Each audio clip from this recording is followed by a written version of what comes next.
December 16, 1944. The Ardennes forest. Snow fell in heavy, breathless sheets, swallowing sound and distance alike. The forest seemed frozen in time, tall black pines standing like sentinels, their branches bowed under the weight of winter. Somewhere beneath the snow, engines idled. Metal clicked as it cooled. Boots crunched softly, then stopped. The air smelled of pine resin, oil, and damp wool. German soldiers waited. They had fought through Poland, France, North Africa, and the endless killing fields of the Eastern Front. They were veterans of annihilation. And now, hidden in the Ardennes, they were preparing for one last gamble, Hitler's final counteroffensive in the West. The enemy they expected to break was familiar in name, but still misunderstood in spirit. The Americans. To many German officers, the U.S. Army was a contradiction in uniform, powerful yet unserious, rich yet unrefined, brave but tactically crude.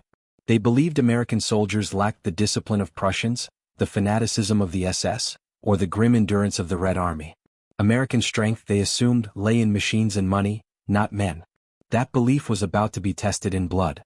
For years, Nazi propaganda had carefully constructed the image of the American soldier. He was portrayed as racially mixed, morally soft, obsessed with comfort, entertainment, and excess. Jazz music instead of marching songs. Cigarettes instead of bayonets.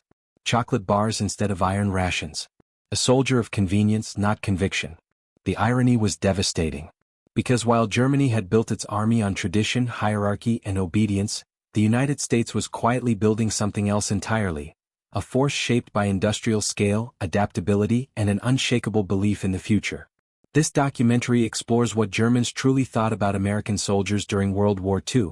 Not what propaganda claimed, but what battlefield contact, interrogation reports, diaries, and post-war reflections reveal. It is a story not of instant respect, but of slow, reluctant realization. A realization forged under artillery fire. When the United States entered the war after Pearl Harbor in December 1941, Germany viewed the move with contempt rather than fear. Adolf Hitler himself dismissed America as a nation of shopkeepers and Jews, incapable of sustaining a serious continental war. German intelligence assessments echoed the sentiment. At the time, the numbers seemed to support the arrogance. In 1939, the U.S. Army ranked 17th in the world, smaller than Portugal's, barely larger than Romania's. It had fewer than 190,000 active soldiers, outdated equipment, and a command structure untested by modern warfare. Many recruits had never left their home states, let alone crossed an ocean to fight. Germany, by contrast, possessed the most feared land army in Europe. The Wehrmacht had perfected blitzkrieg, a terrifying fusion of speed, armor, air power, and radio coordination. Poland had fallen in weeks. France in 6. Europe trembled at the sound of German boots. To German eyes, America was late, loud, and inexperienced. But Germany misunderstood the nature of American power. This was not merely a clash of armies, it was a collision of systems. Germany's military culture was rooted in centuries of tradition. It prized discipline, rigid hierarchy, and obedience. Orders flowed downward. Initiative was permitted only within defined limits. Soldiers were trained to endure hardship, hunger, cold, exhaustion, as proof of worth. The American system was different, almost alien. The U.S. Army tolerated questions. Junior officers adapted plans in real time. Logistics officers held influence equal to frontline commanders. Engineers, mechanics, and clerks mattered as much as riflemen. And behind every soldier stood an industrial machine unlike anything the world had seen. Between 1941 and 1945, the United States would produce 300,000 aircraft, 100,000 tanks, 2.5 million trucks, 41 billion rounds of ammunition. To Germany, this abundance looked grotesque, even immoral. How could soldiers who lived so comfortably fight with real resolve? That question haunted German commanders long before they encountered Americans face to face. The first major clashes between German and American ground forces occurred in North Africa in late 1942 and early 1943. At battles like Kasserine Pass, inexperienced American units were mauled by Rommel's Afrika Korps. German officers took note and smiled. American formations broke. Communications failed. Commanders hesitated. Tanks were misused. The verdict seemed clear. The Americans were amateurs. Field Marshal Erwin Rommel reportedly remarked that American soldiers were brave, but poorly led. They have good material, but they must learn how to use it. What the Germans failed to grasp was how quickly Americans learned. Within weeks, U.S. command structures were overhauled. Doctrine was rewritten. Leadership changed. Coordination improved. And unlike Germany, the U.S. could afford mistakes, because it could replace men, machines, and time. This capacity for correction would become decisive. German soldiers noticed things that felt wrong. American units withdrew, but returned stronger. Positions lost one day were retaken the next. Supply shortages never seemed permanent. Roads clogged with trucks stretching beyond the horizon. Air cover appeared relentlessly, methodically, almost casually. This was not the war Germany had trained for. A German officer later wrote, "We prepared to defeat armies. Instead, we faced a factory that learned how to fight." Still, many clung to the old belief that Americans lacked the psychological endurance for prolonged bloodshed. That once casualties mounted, public opinion would collapse. That democracy would fracture under pressure. It was a fatal miscalculation. By 1944, American soldiers were no longer green. They had fought in Sicily, Italy, Normandy, and the hedgerows of France. They had learned to fight without elegance but with persistence. They advanced not as warriors of myth, but as operators in a vast, grinding system. And when German troops finally met them again, in the frozen forests of the Ardennes, they encountered something deeply unsettling. American soldiers who were tired, frightened, inexperienced, yet unbroken. Men who retreated, regrouped, and counterattacked. Men who fought not for ideology but for each other, and for the promise that there would be an after. This is the story of a misconception undone by reality. Of how German soldiers, raised to believe that discipline and tradition defined martial superiority, came to understand a new form of power, adaptive, industrial, psychological, and future-oriented. What Germans truly thought about American soldiers was not formed in Berlin speeches or propaganda posters, but in muddy foxholes, POW camps, after-action reports, and the quiet realization that they were fighting an enemy built for a different century. In the end, this story reveals something larger than World War II itself. It shows that modern war is not won by who suffers the most, but by who can change the fastest. In the early hours of June 6, 1944, the beaches of Normandy awoke under a sky mottled with dawn light. Across the English Channel, the Germans believed they would confront the same inexperienced Americans they had faced in North Africa. Ill-prepared, overfed, naive men who relied on machines rather than skill. The Wehrmacht had been hardened by years of relentless campaigns. German divisions, seasoned by the Eastern Front's bitter winters, understood suffering in its most elemental form. Hunger, exhaustion, and the constant risk of death had forged them into a terrifyingly efficient fighting force. They expected to find a weak opponent, and they were wrong. German intelligence had underestimated not only American capability but also American will. Early reports, shaped by the limited engagements in Tunisia, had described the U.S. soldiers as slow to learn, poorly led, and more concerned with comfort than combat. Officers across North Africa had recorded American units as chaotic in execution, often panicking under fire. To the Germans, the initial Allied landings in Italy and Sicily seemed to confirm this. Heavy casualties, poor coordination, and failed tactical maneuvers. They concluded the Americans were unworthy of serious attention. But the Germans were missing a crucial factor: adaptability. What appeared to be incompetence was, in fact, a raw stage of transformation. The American military machine was built to learn, to absorb failure and convert it into doctrine. Its strength lay not in individual valor, but in systematic resilience, a quality invisible until tested under pressure. And in the summer of 1944, that test was imminent. By the time the Allies prepared for Operation Overlord, the U.S. Army had grown from a small, untested force to a juggernaut capable of sustaining losses that would have crippled other nations. More than 1.5 million American troops were assigned to the invasion, supported by over 5,000 ships and landing craft and more than 11,000 aircraft providing air cover and tactical bombardment. Yet despite this overwhelming preparation, German officers remained confident. They trusted in years of discipline, experience, and the defensive advantage of the Atlantic Wall. They believed American superiority lay only in material, not in mindset. The Americans' advantage, the Germans would discover, was not merely numerical, it was structural. At the core was logistics. The Red Ball Express, the iconic American supply chain, had already begun its legendary runs across France by late August 1944. Thousands of trucks, driven largely by African American soldiers who had previously been excluded from frontline combat, transported 12,500 tons of supplies daily across a constantly shifting front. Every day, convoys snaked hundreds of miles through mud, rubble, and under constant threat of artillery. Supplies arrived reliably: fuel, ammunition, rations, spare parts, enabling operations that German commanders found almost incomprehensible. As one officer wrote in his diary, "The Americans never run out. Their lines never collapse. Even when we destroy their trucks, more appear as if by magic." This was war by production and motion, a concept alien to German calculations. The Wehrmacht relied on speed, surprise, and concentration of force. It was a system optimized for precision, not endurance. American methodology emphasized redundancy, adaptation, and relentless throughput.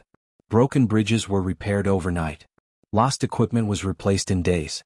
Tactical setbacks became opportunities for correction rather than defeat. American innovation extended beyond logistics. At Normandy, Sherman tanks struggled in the bocage hedgerows, where dense foliage and raised embankments neutralized armor advantage. German forces anticipated an easy defense, yet engineers quickly adapted. Tanks were fitted with hedgerow cutters, called rhino devices, allowing them to plow through obstacles that would have otherwise stalled progress. Infantry coordination with armored units and air support became increasingly seamless, producing a synergy that German soldiers could not counter using traditional methods. In the Ardennes, winter compounded the challenge. Snow, ice, and frozen ground impeded movement. German soldiers hoped this would slow the American advance. Yet they were met by units capable of operating in the most adverse conditions, supplied by vast logistical networks. The Americans' ability to learn from experience, adapt, and implement solutions under fire fundamentally shifted the tactical equation. German reports began to note a growing admiration, reluctantly phrased as grudging respect. "The Americans are not brave in the sense we understand. But they do not stop. Their persistence is overwhelming." The true reckoning occurred at the point of direct contact. German soldiers experienced American forces in ways that transcended doctrine. At St. Lo, the streets became a tableau of destruction and improvisation.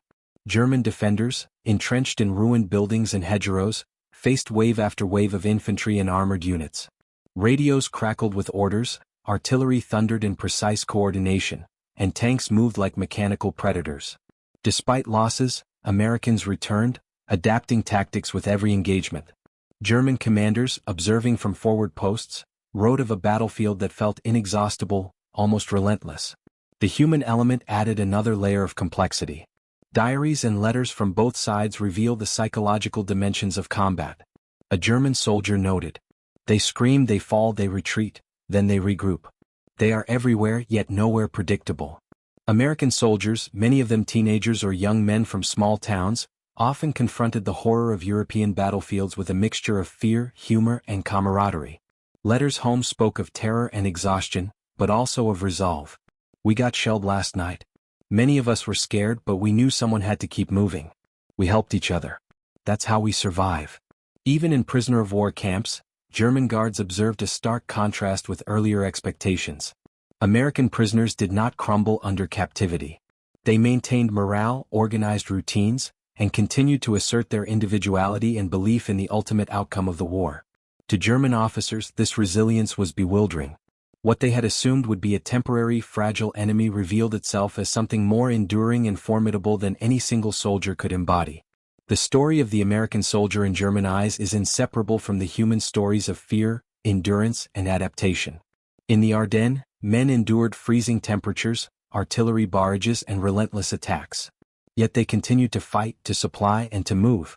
Casualties mounted. Over 19,000 Americans were killed during the Battle of the Bulge, but operational momentum never faltered.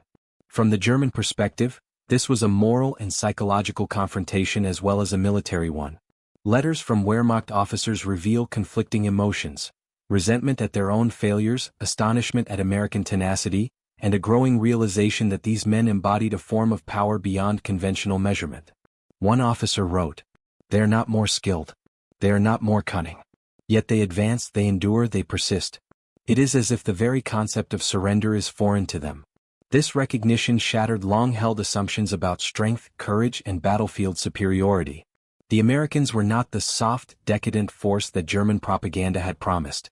They were engineered for persistence, supported by a civilization capable of translating ideology, industry, and logistics into operational dominance. By the end of 1944, the cumulative effect of American operations had reshaped German strategic thinking. Normandy, Saint-Lô, the Hedgerows, and the Ardennes had demonstrated the capacity of the U.S. Army to absorb casualties, maintain operational tempo, and innovate under pressure. Quantitative and qualitative results were staggering. 2.3 million U.S. soldiers had crossed the Atlantic by the end of 1944. Over 5,000 Sherman tanks were operational in Europe. Red Ball Express trucks delivered more than 12,000 tons of supplies per day across rapidly shifting fronts. The Germans, by contrast, faced crippling shortages in fuel, ammunition, and replacements, a vulnerability American forces had anticipated and exploited. Psychologically, German troops experienced cognitive dissonance. The myth of American softness had collapsed. They had fought a people they had assumed would falter under stress, only to encounter ingenuity, endurance, and persistence on a massive scale. Reports increasingly reflected grudging admiration, though framed within the bitter context of defeat. They fight differently than we do. Not with discipline alone, but with an energy that cannot be crushed. The transformation was not limited to the battlefield. German postwar reflections, memoirs, and interviews reveal that the experience reshaped perceptions of leadership, innovation, and industrial society. The enemy's victory was rooted not in individual heroism but in a collective capacity for systematic adaptation, a concept German strategists had long underestimated. The narrative of American soldiers in German eyes illuminates a profound lesson about modern warfare. The Germans entered battle expecting a contest of courage, skill, and tradition. They encountered a conflict defined by scale, adaptability, and logistical mastery. Their enemy was not a single army but a networked civilization, capable of replacing losses, adapting tactics, and sustaining morale on a continental scale. This confrontation redefined the meaning of military power. Not rooted in history or lineage but in industrial capacity and systems thinking. Not dependent solely on bravery or discipline, but on the ability to learn from failure. Not confined to soldiers alone, but amplified by engineers, mechanics, supply officers, and civilians working in unison. The Germans learned, through shock, loss, and direct observation, that the real weapon of the American soldier was adaptation in motion, the translation of national capacity into operational effectiveness. This insight reshaped post-war military thought, influenced Reconstruction strategies in Germany, and contributed to a broader understanding of war as a function of civilization, not merely combat skill. By late 1944 and early 1945, German troops' view of the American soldier had transformed from contempt to awareness of a new kind of power. It was a power rooted not in ideology or tradition, but in collective endurance, logistical mastery, and psychological resilience. The Americans, once underestimated, became the embodiment of a civilization capable of learning, adapting, and sustaining conflict at an unprecedented scale.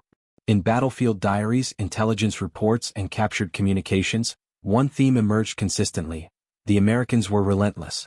Their greatest strength was not in bullets or tanks, but in the capacity to absorb chaos and convert it into order. The Germans, for all their experience and skill, recognized that they were fighting not merely soldiers, but the mechanized spirit of a nation that had mastered modern war. The story of what Germans truly thought about American soldiers is, therefore, not just a military narrative. It is a study of human nature, innovation, and the interplay between perception and reality in the crucible of history. It reveals that victory is not determined solely by tradition or valor, but by the ability to change, endure, and prevail against expectations. The guns fell silent. The snow of the Ardennes melted into mud and blood, the frozen forests returned to their somber stillness, and the shattered towns of Europe began the long, impossible work of rebuilding. Yet the echoes of war lingered far beyond the battlefield, in minds, in memories, and in the way nations perceived each other. For the Germans who had faced the Americans, the end of hostilities marked not only defeat but a profound reckoning of belief. 5 years of war had reinforced certain truths about courage, strategy, and sacrifice. Yet it had also shattered illusions. The Americans were not the soft, decadent adversaries predicted by propaganda. They were something different, something that transcended simple definitions of strength or bravery. The post-war period revealed the layers of irony embedded in this realization. The very traits Germany had once scorned, abundance, flexibility, industrial scale, and decentralized initiative, became the foundation of its own reconstruction. Former Wehrmacht officers studied American methods in logistics and engineering. German industries, devastated by bombings and defeat, adapted principles first witnessed in the relentless efficiency of the U.S. Army. Democracy, once dismissed as fragile, revealed resilience. And the men who had mocked the American soldier now recognized him as an emblem of modern capability. Victory and defeat carry costs beyond territory, machinery, or lives. They seep into the consciousness of those who survive.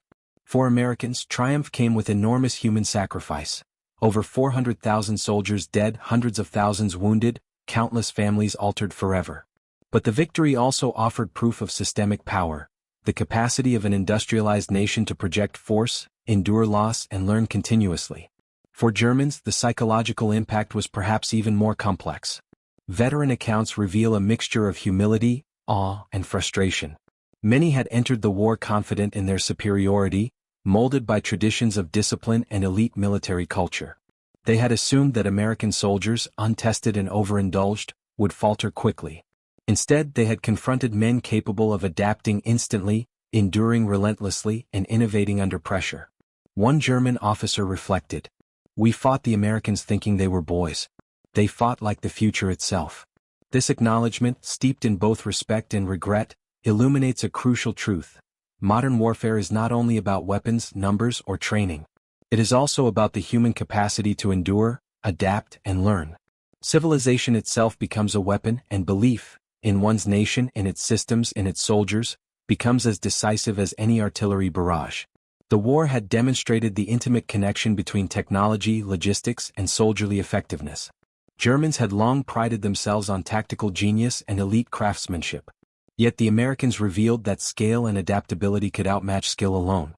Factories producing thousands of aircraft, tens of thousands of vehicles, and billions of rounds of ammunition created a force whose presence on the battlefield was inexhaustible. The Red Ball Express, once derided as a convoy of trucks, symbolized this new paradigm. German troops, watching endless lines of supply vehicles traverse shattered roads, understood that the true power of an army was not merely its frontline fighters but the invisible networks, planning, and infrastructure behind them. This realization reverberated into post-war strategy and industrial planning, influencing both NATO doctrines and West German reconstruction programs. The moral of this transformation is clear. In modern conflict, victory depends not solely on courage under fire, but on how a nation organizes itself, anticipates problems, and adapts relentlessly. The story of German perception of American soldiers is rich with irony. Those who had entered battle mocking the enemy for weakness found themselves confronted by resilience incarnate. Men they expected to break collapsed under loss but then returned, often stronger, more coordinated, more capable of absorbing chaos. At POW camps, similar contradictions emerged. American soldiers faced captivity with confidence and composure that unsettled their captors. German guards, trained to enforce discipline and order, observed the prisoners' adaptability, ingenuity, and morale, gradually recognizing that the American strength lay not in brutality, but in steadfast belief in an outcome beyond the battlefield. In the end, the Americans proved that victory could arise not from fear, intimidation, or tradition, but from systems, strategy, and resilience, qualities that transcend generations and borders. The lessons of these encounters extended far beyond military theory. They shaped diplomacy, technology, industry, and psychology in post-war Europe and America. Germany, shattered physically and ideologically, reconstructed itself with American guidance in logistics, industrial management, and democratic governance. American soldiers, many of whom had been underestimated, returned home as symbols of a nation's capacity to learn, endure, and project organized power. Moreover, these reflections humanized the conflict. Both Americans and Germans discovered shared vulnerabilities, fear, loss, exhaustion, alongside the profound differences in how each nation leveraged society, industry, and ideology in wartime. In letters, memoirs, and interviews, former soldiers on both sides recognized that the true confrontation had been not merely between men, but between civilizations and the values that define them. Consider the numbers. More than 16 million Americans served during World War II. Over 2.5 million tons of supplies were shipped to the European theater by the U.S. Army alone. Hundreds of thousands of German soldiers came into direct contact with American troops across multiple fronts. Casualty figures and POW experiences demonstrated the psychological resilience of the American soldier, often matching or exceeding that of veteran German units. These statistics, while stark, only tell part of the story. The more profound revelation lies in the shift of perception. German officers who once saw Americans as soft, untested, and indulgent, now saw them as capable, adaptive, and unrelenting, a force shaped not by tradition but by industrial civilization itself. Certain images encapsulate this transformation: endless convoys of trucks moving through shattered French villages, Sherman tanks advancing through hedgerows with improvised cutters, American infantry emerging from the smoke of artillery bombardments, and prisoners of war maintaining routines under watchful German eyes. These scenes linger in historical memory not because of isolated heroism, but because they represent systemic resilience and adaptability. One German veteran summed it up succinctly: "They were not better soldiers. They were better prepared for life, and for war." This line embodies both respect and irony. The Americans had not been superior in courage alone, nor in tactical genius, but in their preparation, adaptability, and collective endurance. And these qualities ultimately reshaped not only the war but the world that followed. The story of what Germans truly thought about American soldiers transcends World War II. It is a lesson in human endurance, the evolution of strategy, and the interplay between perception and reality. When assumptions clash with evidence, the result is transformation, in understanding, in tactics, and in the course of history itself. In the end, the Americans taught an unexpected lesson: that civilization, its organization, belief, and ability to learn, can be a weapon as formidable as steel or fire. German soldiers discovered that bravery alone could not overcome adaptability. Technology alone could not guarantee victory. Only the combination of human ingenuity, industrial capacity, and collective resilience created a force capable of changing history. And as we reflect on the frozen forests, the shattered towns, and the enduring memories of those who fought, one truth emerges above all: